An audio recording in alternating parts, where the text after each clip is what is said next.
Porque que te venga un tío que está un poco loco y diga que la película va a durar 14 horas... Sí. Saludos, escritores y procrastinadores, a este nuevo Chill con Dani. Y hoy vamos a hablar sobre todo una leyenda en el mundo del cómic, del cine y de lo estrafalario. Estoy hablando de nada más ni nada menos del maestro Alejandro Jodorowsky. Hablaremos de la mejor película jamás creada, la adaptación de Dune. Un proyecto inacabado que aún así influenció a toda una generación de artistas. Al final del vídeo también veremos la valiosa lección de creatividad que nos da Jodorowsky a pesar de este proyecto fallido. Vamos a ello.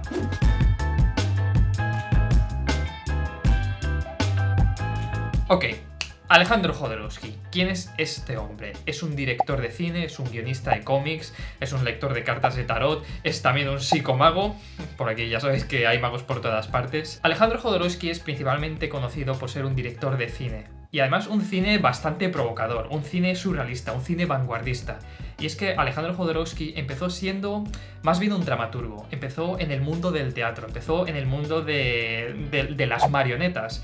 Y esa creatividad que ya tenía desde pequeño es lo que le impulsó a su interés por el cine. Es más, en 1953 se mudó a Francia, el que es actualmente su nuevo hogar, y ahí es donde aprendió junto a los maestros surrealistas, donde incluso conoció a André Breton, que es una de las figuras más claves de este movimiento. Y ahí en Francia creó incluso su propio grupo de teatro, su propio grupo de cine que se llamaba Movimiento Pánico, donde básicamente la liaban parda constantemente. Hacían pues obras en mitad de la calle, obras que querían provocar a la gente. Y fue esa actitud de provocar lo que le llevó a crear películas. Alejandro Jodorowsky quería básicamente despertar la conciencia de la gente. Quería que la gente pensara de otra manera, que abrieran sus mentes a nuevas posibilidades. Este tío ha tenido muchos problemas con la prensa y os aseguro que es algo que va a pasar constantemente durante su vida. Cuando Alejandro Jodorowsky empezó realmente a hacerse famoso fue con la película El Topo, un western psicodélico donde él y su hijo son los protagonistas. Y es curioso porque esta película fue el que creó, digamos, las películas de culto, las películas que se miran a medianoche en los cines, donde el resto de salas han cerrado y la gente va concretamente a ver esa película que la mayoría de las personas no irían a ver. Eso es lo que creó ese movimiento, eso, de culto, más de secretismo, del boca a boca. Y la segunda película que le disparó ya al nivel legendario de cineasta fue La Montaña Sagrada, que es sin duda el mayor fumadote que me he visto en mi vida. Dios mío, pero ¿qué es esa película? Es que cada fotograma es como... Es básicamente la definición de tomarte sustancias y verte una película, porque cada fotograma es una obra de arte. Cada fotograma es una obra de arte surrealista. Pero la verdad es que es bastante impresionante y bueno, si os gusta el cine os lo recomiendo como experiencia porque impacta mucho. Os aseguro que una vez la veis no se os va a olvidar en toda la vida. Esta película de La Montaña Sagrada fue financiada por el manager de los Beatles. Y es que John Lennon era muy fan de la película del Topo y le dijo a su manager: dale pasta a este tío para que haga una película. Y ala, toma 1.000.000 de pavos, venga, y le hizo La Montaña Sagrada. Los Beatles debían de estar muy contentos con esa película. Vale, El Topo y La Montaña Sagrada fueron sus dos grandes proyectos. La gente ya estaba mirando a Alejandro Jodorowsky, ya le tenían en su punto de mira como uno de los cineastas más interesantes de la época. Y fue ahí, justo en 1974, cuando Jodorowsky decidió intentar hacer su mayor proyecto, su proyecto más ambicioso, una adaptación de la novela de Frank Herbert, Dune. Dune. Hablemos de Dune de Jodorowsky. Lo que os voy a contar aquí es 100% real, no fake. Realmente es una de las historias más interesantes del mundo de cine y más interesantes en general del proceso creativo. Y de verdad, lo que os recomiendo sobre todo es que os veáis el documental de Jodorowsky's Dune, que es ahí fue realmente donde aprendí toda la historia que hay detrás. Es un documental buenísimo, me lo he visto sin exagerar 6 veces y cada vez que lo veo aprendo algo nuevo y es fantástico. Uno de mis documentales favoritos, lo dejo ahí en la descripción. ¿Está en YouTube? No, está en... ¿Qué vas a dejar? Tiradilla. Esta historia es muy loca, pero más loco fue el proyecto que Jodorowsky se embarcó con la adaptación de Dune. Y es que, como he dicho anteriormente, a Jodorowsky lo que le interesa es abrir la conciencia con sus obras, ¿no? Lo he dicho antes de que quería causar, digamos, ese cambio, quería revolucionar a las personas con su cine, ¿no? Si veis El Topo o La Montaña Sagrada, son eso, constantemente imágenes para despertar a la gente, para decir, despierta, despierta, despierta. Y claro, luego si ves Dune, básicamente va de una especie que es capaz de abrir tu conciencia, ¿no? De que puedes viajar a través del tiempo, que puedes ver el futuro, que te permite hacer como habilidades extrasensoriales. Y claro, algo hizo clic en la cabeza de Jodorowsky y dijo, ah, interesante, esto es también justo lo que quiero hacer. Entonces lo que hizo fue coger esa película y multiplicar su misticismo por 10.000 y querer que la propia película funcionase como la especia, que la propia película fuese el nuevo camino hacia la conciencia humana. Vamos, que el tío lo tenía muy claro desde el principio lo que quería conseguir con esta película. Si os interesa Dune, os recomiendo que miréis mi vídeo, que por cierto fue el primero de este canal, donde analizo la obra de Dune, que es una muy especial para mí. El proyecto de Dune era maravilloso. O sea, yo cuando lo pienso fríamente, a veces pienso que podría haber sido todo un sueño y que me lo he inventado y que no era real, pero era realmente increíble lo que había ahí detrás. Para empezar, todos los diseños de personajes y todos los storyboards estaban dibujados por el francés Jean Giraud, más conocido como Moebius, que es uno de los dibujantes franceses más conocidos de la industria. Ha dibujado cosas como Silver Surfers, como Blackberry, es un tío muy conocido en la industria. La banda sonora iba a estar compuesta por Pink Floyd, porque a Jodorowsky le fascinaba Dark Side of the Moon, y también por otra banda que se conoce como Magma, que era como también eso, rollo rock psicodélico. Iba a ser realmente una banda sonora explosiva. Otro de los diseñadores en el equipo era Giger, que es más conocido por ser el que diseñó la criatura de Alien. Era el principio de su carrera y fue Jodorowsky el que vio sus dibujos y dijo, este tío es especial, le quiero en mi equipo, porque la mayoría de los que estaban en este equipo creativo de Dune acaban de empezar sus carreras y Jodorowsky vio algo especial en ellos, como podía ser Giger. Como actores estaba también el hijo de Jodorowsky, que era el mismo que apareció en El Topo, pero también estaba Orson Welles, que iba a ser el barón Harkonnen. Creo que era un papel que le iba al dedo. Pero uno de los actores más locos, que de verdad yo no sé en qué estaba pensando Jodorowsky, era Salvador Dalí, el famoso pintor surrealista español. Y Dalí, que es un flipado que lo flipas, dijo, vale, quiero aparecer en tu película, pero quiero ser el actor más pagado de la historia. Y quería cobrar 100.000 pavos la hora. En aquella época era como, estás loco. Pero Jodorowsky dijo, venga, vale. También es verdad que era un personaje que solo aparece un par de minutos en toda la película, pero bueno, quería tener a Dalí, costara lo que costara. El equipo creativo de Dune estuvo durante 2 años de preproducción. 2 años donde estaban diseñando todos los sets, todos los storyboards, donde estaban haciendo el guión realmente al detalle, donde estaban ya contratando a todos los que iban a aparecer. Una preproducción realmente brutal que costó 2 millones de pavos. 2 millones de un total que necesitaban de 9. También es fascinante ver la interpretación que tenía Jodorowsky sobre Dune, porque como he dicho antes, él quería centrarse mucho en el tema de la especia, en el tema psicodélico y de utilizar eso, el cine y juntarlo con la trama de Dune. Pero es que aparte de eso, también el final de la película es distinto al del libro. Él tenía pensado, bueno, no os lo quiero spoilear mucho por si queréis ver el documental, pero él tenía un final completamente distinto al que Frank Herbert hizo de la película. Hay una parte del documental donde Jodorowsky dice que tú no puedes crear tu propia versión de algo, tu propia película de una adaptación, si básicamente no la destrozas, si básicamente no la y dices, tengo que crear mi propia versión y para eso, aunque tenga que cagarme en el original, lo voy a hacer. Como creador, como escritor, me parece interesante la idea, ¿no? De que si quieres hacer un buen cine de una obra, tienes que hacer la tuya, tienes un poco que cambiarla, pero, macho, por favor. No digas que vas a Frank Herbert, por favor, tío. No. No. ¿Tú qué opinas?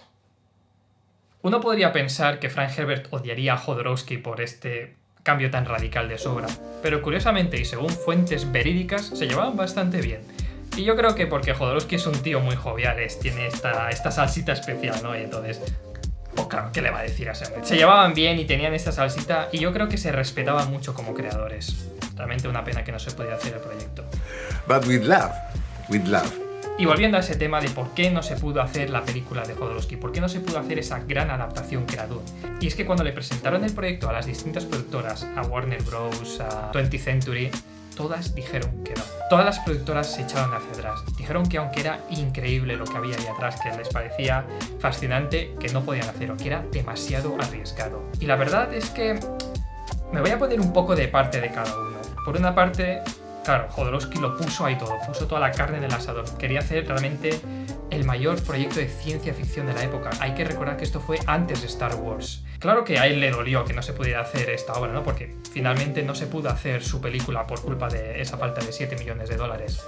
Pero por otro lado, hay que ponerse un poco en la piel de los productores, porque que te venga un tío que está un poco loco, un director de cine chileno que ha creado El Topo de la Montaña Sagrada, te venga con, literalmente, se ve en la película, un libraco así, ¿vale? Y diga que la película va a durar 14 horas, ¿vale? Porque la película iba a durar 14 horas y claro, van a decir los productores, sí, en 1974 sí, te vamos a dar 7 millones de pavos, sí, espera, que me he dejado algo abajo.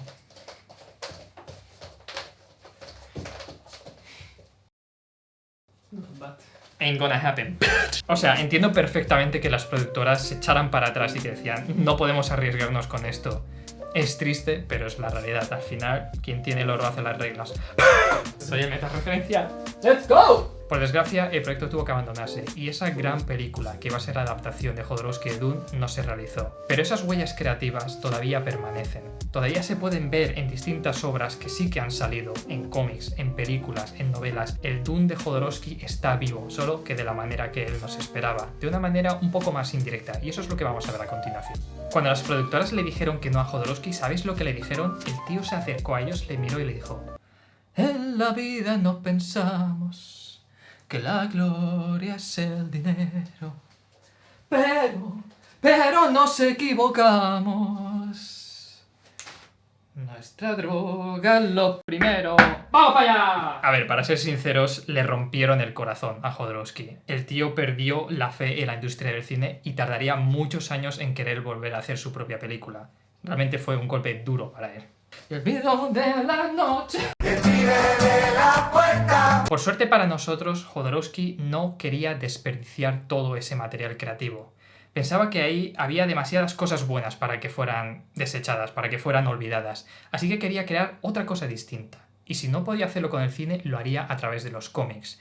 Y es que Alejandro Jodorowsky, después de Dune, se hizo muy amigo de Moebius, de ese dibujante francés que he mencionado antes, y dijo, vamos a crear algo, vamos a crear una serie de cómics. Y así fue como nació El Incal, una de las obras de ciencia ficción más importantes, una piedra angular del género. Es una obra que cuando la lees dices, anda, esto es de esto y esto es de esto. La gente se multiinfluenció gracias a este cómic. El Incal cuenta la aventura de un detective de poca monta llamado John DeFoe, que básicamente consigue el artefacto más poderoso del universo, conocido como el Incal.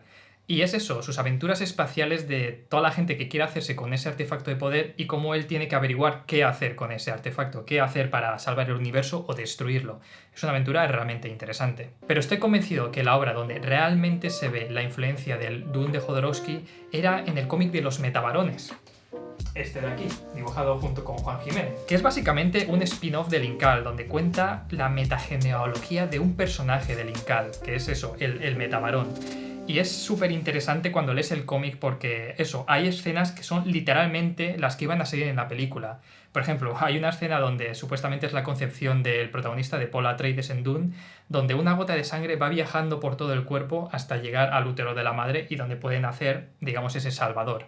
Es una escena donde, si ves los storyboards y luego ves el cómic, es calcado. Y como digo, en el cómic de los Metabarones no solo aparecen escenas de la película que quería hacer Jodorowsky, sino también pequeños guiños al mundo de Frank Herbert, ¿no? Como por ejemplo, hay un grupo de brujas espaciales que se parece muchísimo a las Bene Gesserit. Es como si Dune y los cómics de Jodorowsky se estaban influenciando mutuamente, ¿no? Como si estuvieran honrando la existencia de cada uno. Por eso, realmente, considero los Metabarones, junto con Dune, de las obras de ciencia ficción más interesantes para mí, así que os lo recomiendo encarecidamente. De verdad que es un mega pepino, y en mi opinión, que nadie me mate, me gustan más los Metabarones que el Incal. Don't hate me, please. Todos estos cómics, como los Metabarones y el Incal, crearían con... ¡Joder! ¡Joder! ¡Me como un cactus! ¡Me como la naranja! Suscríbete. O sigo comiendo la naranja. Sky. Y estos cómics de El Incal y los Metabarones, que nacieron precisamente de un proyecto inacabado que era la adaptación de Dune, ha influenciado en muchísimas otras películas. Han influenciado en Matrix, en Blade Runner, en Akira e incluso en Star Wars. Porque hay que recordar que ese proyecto, aunque por desgracia no se pudo hacer, el libro, todo ese libramen que habían hecho donde se detallaba los storyboards, los guiones, los diseños de personajes, la gente lo estaba viendo. Los productores, otros guionistas de cine lo estaban viendo, se lo estaban pasando entre ellos y diciendo, ¿has visto esto? Esto es increíble. Y uno de ellos fue George Lucas. Así que, realmente, a ver, no voy a decir que sin Dune no existiría Star Wars, pero está claro que ahí algo pilló de ahí, algo se inspiró en él. Por eso, le debemos muchísimo a la adaptación de Jodorowsky, a esa adaptación que nunca pudo hacerse y que sin embargo ha nacido a través de otros medios, a través de sus cómics y a través de ese libro inacabado. De toda esta historia del Dune de Jodorowsky me quedo con algo que creo que es realmente importante para cualquier persona creativa, y es la actitud que tomó Jodorowsky ante esa situación. Porque para él habría sido muy fácil decir, vale, no ha funcionado el proyecto, todo mi esfuerzo a la mierda, a la basura. Para él habría sido muy fácil rendirse y dejarlo todo atrás. Y sin embargo tomó una perspectiva muy sabia e importante para cualquier persona creativa. Y es tomar ese proyecto y darle otra forma. Pensar en, vale, ¿cómo puedo hacer que esto se convierta en algo distinto, que lo pueda transformar? Exactamente eso. ¿Cómo puedo transformar lo que tengo entre mis manos? Y eso es algo que entiendo bastante bien, porque muchas veces he estado escribiendo libros, quizás durante meses o años, quizás ya llevo 100 páginas, pero luego me doy cuenta de que no funciona. Entonces ahí tienes que tomar una decisión. ¿Vas a olvidarte de todo lo que has creado, de todo ese esfuerzo, o vas a intentar transformarlo? ¿Vas a intentar darle otro significado, otro lugar donde puede estar? Por ejemplo, pienso en mi novela El abandono, y hay una parte que sucede básicamente en el mundo de los muertos, que toda esa parte venía de un libro completamente distinto, un libro que estuve 2 años trabajando en él. Y cuando estaba escribiendo la novela del abandono pensé, ¿y si pongo esta parte? Y encajaban perfectamente. Entonces, aunque yo sentía que ese proyecto ya no tenía ninguna salida, lo rescaté y lo puse en otro lugar. Y eso pasa constantemente en la vida creativa. Y esta actitud de rescatar todo aquello que hemos creado, de fijarnos en las piedras preciosas en el barro, por así decirlo, ya no es solo un tema de proceso creativo, sino también de filosofía de vida, de intentar encontrar las cosas buenas de aquellas cosas que no han funcionado, de aquellas quizás relaciones que se han terminado, de aquellos trabajos que no se han conseguido. Incluso de ahí en el futuro podéis conseguir algo valioso. Transformad vuestras experiencias en algo valioso. Joder, qué bonito. Venga para allá. Así que nada, aprendamos del maestro Jodorowsky y creamos locuras que trasciendan el tiempo y el espacio. Os animo a ver mi análisis sobre Dune y nos vemos en el siguiente vídeo. Hasta entonces, pase lo que pase, sigue escribiendo. I was raping Frank Herbert, you know, raping like this, but with love, with love.